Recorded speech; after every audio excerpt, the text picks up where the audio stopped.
Indiana Fever lose to a young Washington Mystics team without Caitlin Clark. Fever were embarrassing today. This is bad. The Indiana Fever is in a heap of trouble, bro. It is hot in the kitchen.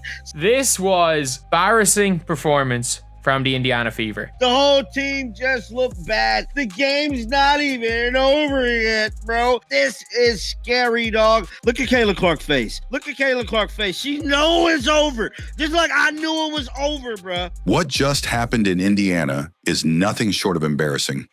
And you could see the frustration written all over Caitlin Clark's face. Hey everyone, welcome back to the channel. And if you watched tonight's game, you already know it was a disaster for the Fever. Without Caitlin on the court, this team looked completely lost, offensively dead, defensively confused, and mentally checked out. You've spent the whole time saying Caitlin Clark injured will help us find our identity. You have Caitlin Clark on your team. Do you want to know what you should try to do? And I understand you cannot play Caitlin Clark ball without Caitlin Clark. The Indiana Fever is in a heap of trouble, bro. I mean, it is hot in the kitchen. Sydney Colson is not it. I just gotta keep it real, dog. I ain't gonna get on here a lot. She looked bad. The Fever just dropped another game, and the way they played, it's no wonder fans and analysts alike are calling for change, and fast. In today's video, we're diving deep into how bad it really was, the reactions pouring in online, and whether Caitlin Clark should step back on the floor as soon as possible. Buckle up, we've got a lot to talk about. Like, they were embarrassingly bad without Caitlin Clark. A good coach will figure something out. Does this team play defense? No. I mean this team doesn't play defense. They just got unlucky. It's just ugly, man. The game is pretty much over, man. Fever lost the game 77-83. Stephanie White is going to have to answer a lot of questions, man. Let's break this disaster down, because what we just witnessed was more than a regular season loss. It was a warning sign. The Indiana Fever fell to the Washington Mystics, 83-77. But don't let that score fool you. The game wasn't nearly as close as the numbers suggest. From the start, Indiana looked disjointed, disorganized, and completely out of sync.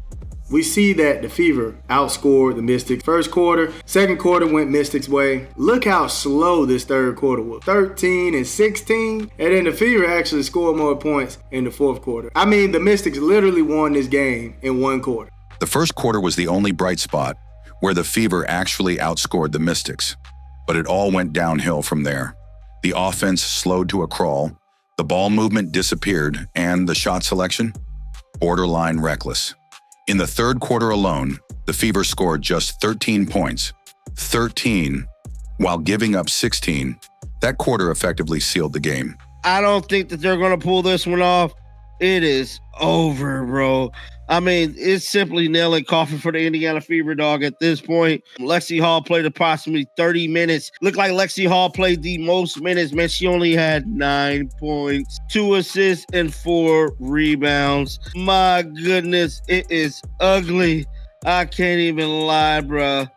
Now let's look at the stats, because the numbers don't lie. Sydney Colson, who somehow logged 31 minutes, ended the game with just 4 points. Yes, she played more than Aaliyah Boston and contributed next to nothing offensively. Worse, she took more shots than Boston, despite being nowhere near as efficient. Colson shot 7 times, Boston only 5, even though Boston hit 4 of those 5 attempts. That's 80% from the field, and they couldn't get her the ball more than 5 times. Kelsey Mitchell, one of the team's veteran scorers, also had a rough night. She finished 4 out of 16 from the floor, shooting just 25%, and only managed 14 points despite taking 7 three-pointers. Her decision-making was questionable at best, driving into traffic, forcing shots, and showing little awareness of her teammates' positioning. At one point, she was double-teamed and still refused to kick the ball out. That's not leadership. That's tunnel vision. How many times did the Indiana Fever take a fast break shot today? Under 3 times did they take a fast break shot. They didn't even attempt to do this. And it's not like this is a good transition defensive team. They're young. How? You are playing against a team who doesn't run back on defense, and you didn't even try to run. Then there's the issue of turnovers. The Fever coughed the ball up 16 times. That's not just a bad number. That's a failure in execution, discipline, and coaching. On top of that, They had 0 fast break points. That's right. A professional team played 40 minutes of basketball and did not score a single point in transition. It's almost like they're allergic to pushing the pace without Caitlin Clark running the show. And yet, even with the chaos, Dana Bonner had a decent game. 14 points in 24 minutes, providing a spark when nobody else seemed to care. DeWanna Bonner at least had a good game today, man. For the most part, she should have did better when it comes to the rebounding department, but she played 24 minutes, 3 rebounds, 1 assist, and 14 points. Lexi Hull played the most minutes on the team, 30, and walked away with only 9 points, 4 rebounds, and 2 assists. Serviceable, but hardly impactful. The real tragedy, though, is Aaliyah Boston. With her efficiency and presence in the paint, she should have been the centerpiece of this offense. Instead, she was treated like an afterthought. So what do we have here? A team that can't find offense, doesn't defend, doesn't run, and seems to forget its best players exist. The coaching decisions were puzzling, the rotations made no sense, and the execution on both ends of the floor was completely flat. The stats back it up. This wasn't just a poor performance. This was a full-on collapse. Sid Colson got burned on the offensive end. Colson had 4 points. Look, Colson. I didn't expect Colson to score a lot of points. I just wanted her to play the defense. She allowed, well, who was that, man? Was that Melbourne? She allowed Melbourne to just run right past her, lay the ball up. I'm like, come on now. What type of defense are we playing right now? And then I also have something about the how they played the screen. What are we doing on the screen? Let's talk players, because beyond the scoreboard, this team is struggling at the core, and it starts with the lack of direction on the floor. Sydney Colson, for example, is being asked to lead the offense, but her numbers scream otherwise. She had 4 points in 31 minutes, and more alarming, she had more shot attempts than Aaliyah Boston, a player who was 4 for 5 from the field and didn't see the ball nearly enough. That's a major failure in game planning. Kelsey Mitchell, if you shoot 1 more 3 after missing 3 of them back to back, I know something. You have to find better shots. You have to find an easier way to find one to go down, all right? You need to find easier shots. Kelsey Mitchell was also a letdown. A veteran and former All-Star, her 4 of 16 shooting night was filled with forced drives and isolation plays that went nowhere.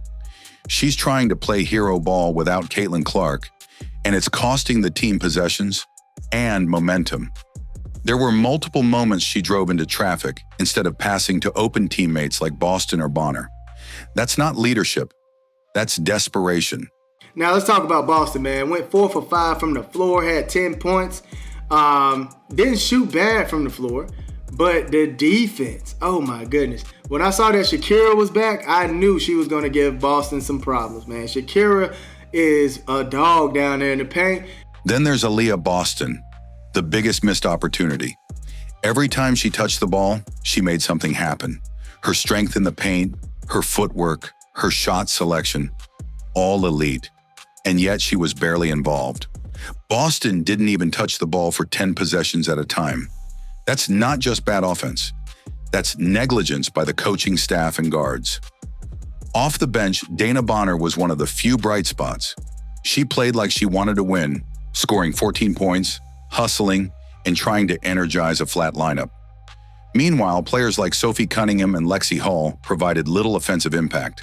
Sophie, in particular, looked out of position. She's not a point guard and shouldn't be expected to fill that role. Bottom line, this team has talent, but they're being misused, and without Caitlin Clark's playmaking, the holes are impossible to hide. This was embarrassing. This was embarrassing. And how much grace are we going to give to a coach because the coach says, we're working things out for the rest of the season. We're trying to figure out our identity. Do you want to know what your identity is? You shouldn't need to figure out your identity. You have Caitlin effing Clark on your team. Now, if video 2 was about missed opportunities, video 3 is about mismanagement. There's no other way to explain Aaliyah Boston, the team's most efficient scorer, playing less minutes than Sydney Colson, a player who's known more for being a locker room presence than a serious on-court contributor. Boston had only 5 shot attempts and converted 4 of them. That alone is a coaching disaster. Sydney Colson, on the other hand, She was a mess. 7 shot attempts, 3 turnovers, 5 fouls, and absolutely no flow when she was on the floor. DeWanna Bonner at least had a good game today, man. For the most part, she should have did better when it comes to the rebounding department, but she played 24 minutes, 3 rebounds, 1 assist, and 14 points. Not only was she inefficient, but her decision-making actually hurt the team. She disrupted spacing, missed open passes to Boston, and often dribbled into nowhere. It's painfully clear. Colson is not a starting caliber guard, and definitely not one who should lead the offense in Caitlin Clark's absence. Kelsey Mitchell continues to frustrate fans. She's supposed to be the offensive engine, but her reliance on isolation plays and low percentage shots made her more of a liability than an asset.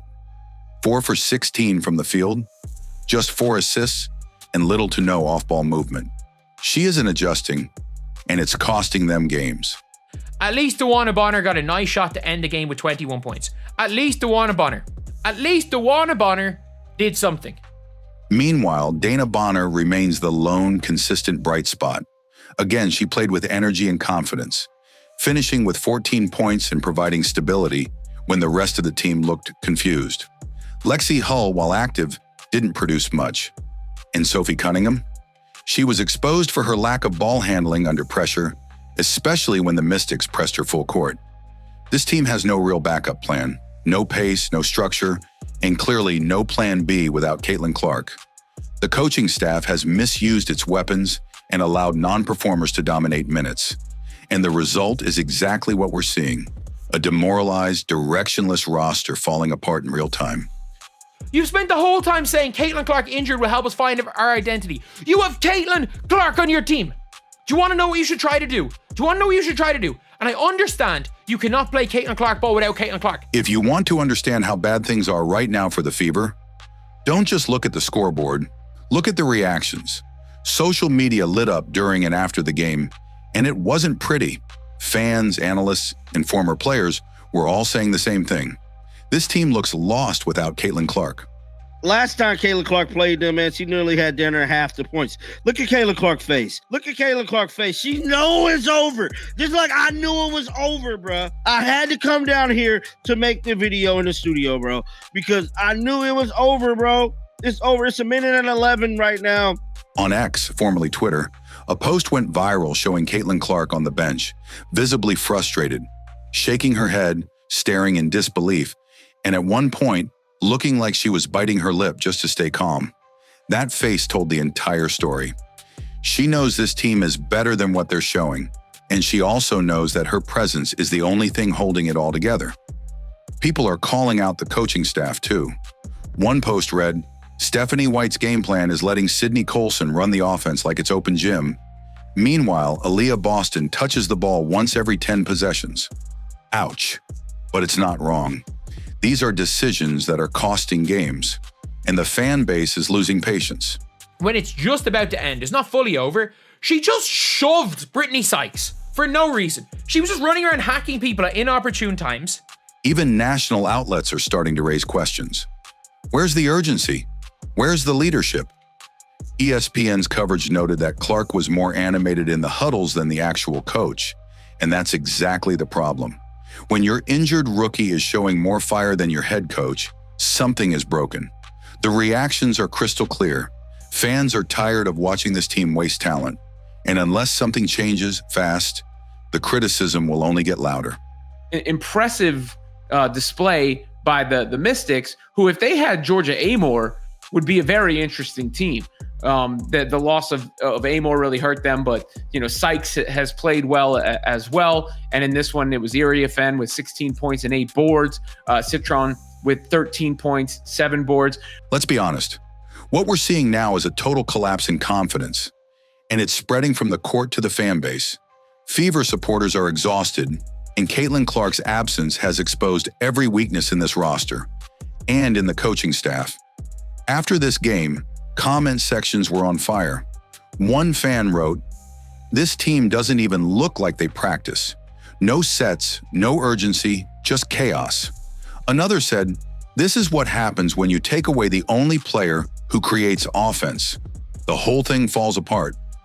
And again, people are pointing fingers directly at Stephanie White, who's been criticized for standing on the sideline with her arms crossed.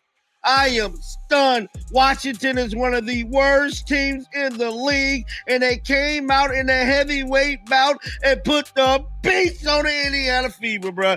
They need Caitlin Clark back in a major way, dog. The point guard position is simply non-existent on this Indiana Fever basketball team. I mean, this is crazy. Sydney Colson played more minutes than Aaliyah Boston, dog. Doing nothing to spark her team. The most telling reaction? Multiple fans said they're done watching until Caitlin Clark returns. That's a huge red flag. You've got one of the most hyped rookies in basketball history, and without her, the team becomes practically unwatchable. That's not just bad luck. That's a structural failure. It also says a lot about how much this team depends on Caitlin, not just for points, but for identity. Without her, there's no clear offensive system, no consistent leader, and no spark. She's a rookie. She shouldn't have to carry the entire franchise on her back. But here we are. The noise is growing louder. Analysts are questioning the Fever's rotations, play calling, and roster choices. Fans are turning away. And Clark, she's watching it all happen. Powerless, but clearly furious. Last time Caitlin Clark played them, man, she nearly had dinner half the points. Look at Caitlin Clark's face. Look at Caitlin Clark's face. She know it's over. Just like I knew it was over, bro. I had to come down here to make the video in the studio, bro, because I knew it was over, bro. It's over. It's 1:11 right now. By now, the message is loud and clear, and it's coming from everywhere. Without Caitlin Clark, the Indiana Fever are falling apart. But it's not just the losses piling up. It's how the team is losing, with no energy, no structure, and no accountability. The fan base has officially hit its breaking point. Fever forums and Reddit threads are filled with frustration. One user summed it up perfectly. We don't just need Caitlin Clark back, we need a real offensive system, a new rotation, and a coach who actually gives a damn. And that sentiment is growing louder every day. Even former WNBA players have chimed in, with one bluntly stating on an Instagram live, "You can't let your MVP candidate shoot 5 times. That's a fireable offense." Referring to Aaliyah Boston's bizarre lack of touches, it's another piece of proof that this isn't just a personnel issue. It's a coaching and decision-making crisis. The spotlight has now shifted. It's no longer just about Caitlin Clark's return. It's about whether the franchise has the leadership to make it worth her time. Caitlin Clark is the GOAT. She signed my jersey. I'm so happy. I'm crying. I'm so happy. This is the best day ever. Caitlin Clark effect seems to be crazier than year one. I love watching her score and just everything about her. They went the extra mile just to watch her play here. This is great news for women's basketball. Period. She just brings so much passion to the game, and look at all these people that just want to come and see her. It is no secret that the Indiana Fever are the most popular team in the WNBA. It is good for the entire WNBA. If this trend continues, it won't just be the fans calling for change. The pressure could reach the front office. And Caitlin Clark, she's watching it all. You can see it in her eyes. The anger, the disbelief. She knows this isn't what she signed up for. And if this team doesn't get it together fast, it won't be long before the questions turn from when will she return to why would she even want to? And there you have it. Another brutal loss, another round of questions. And once again, Caitlin Clark is the one everyone's looking to for answers, even from the bench. Whether you blame the coaching, the rotations, or the lack of energy, one thing's for sure. The Indiana Fever desperately need their star back. And the score is 68-77, man. It is over. It is going to be a long break without Caitlin Clark, man. Get ready for the memes from all the haters. Get ready for all of this, because I'm telling you right now, it is going to get serious, man. These next couple games, dog. Somebody's correlation said, did she just pat the chair for Sid to sit down, laughing my butt off? But should Caitlin Clark even rush her return, especially with the way this team is performing? Let me know what you think in the comments below. Should Caitlin Clark come back for the next game and try to save the season? Or would that just be putting a bandage on a broken system? If you found this video helpful or just needed a place to vent with other frustrated fans, go ahead and hit that like button. Don't forget to subscribe and turn on the notification bell. We've got more breakdowns and updates coming as the drama continues to unfold. Thanks for watching, and remember, it's okay to be frustrated. We all are. Stay tuned, and I'll see you in the next one.